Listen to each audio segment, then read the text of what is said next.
I'm Danny Reeves with Lux News Live, and today we have the lovely Sydney Smith with Rise for Recovery Center.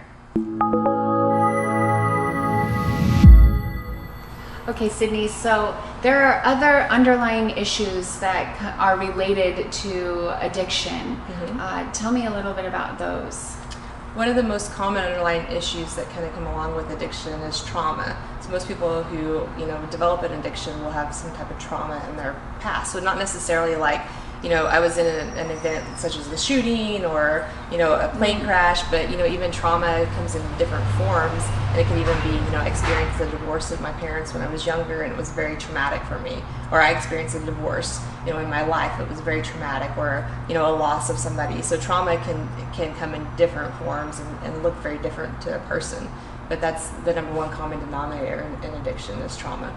Now, I know you talk about trauma, and you mentioned a shooting, for example.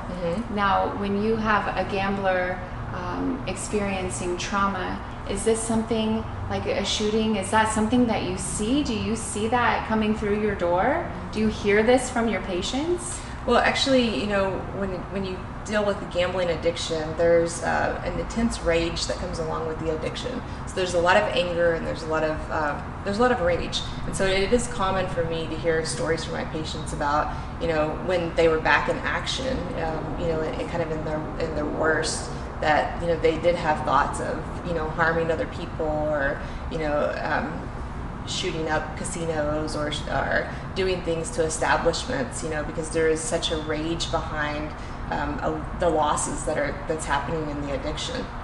Now, do you see a lot of military? Because that kind of when I think of trauma as well, I think of our military. Right. Yeah, I see a lot of veterans that come back from war, especially like veterans who've had, lost limbs or lost, body parts have some disfigurement.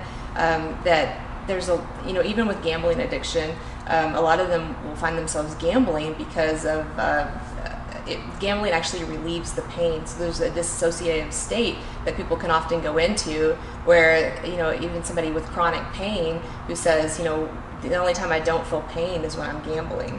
So it's kind of the hook that can get people, in and, into an addiction before they even realize it. But yeah, veterans are at high risk for developing addiction as well, especially if they're not dealing with the trauma that they've experienced, if there's any there. Which makes sense. Yeah. How do you treat your patients that come into you like that? With the trauma? Right. So when people come in with trauma, it's a lot about processing the event. It's really common for people not to want to talk about what happened, but it's also very healthy and therapeutic to talk about, the event that happened, and that's kind of what can keep people stuck, is not processing the event thoroughly, shutting down or blocking it out. So it's good to talk about it. It is good to talk about it. Yes. So if you or a family member or even a friend are experiencing trauma that might be causing a gambling addiction or any kind of addiction, please contact Sydney Smith at Rise for Recovery Center.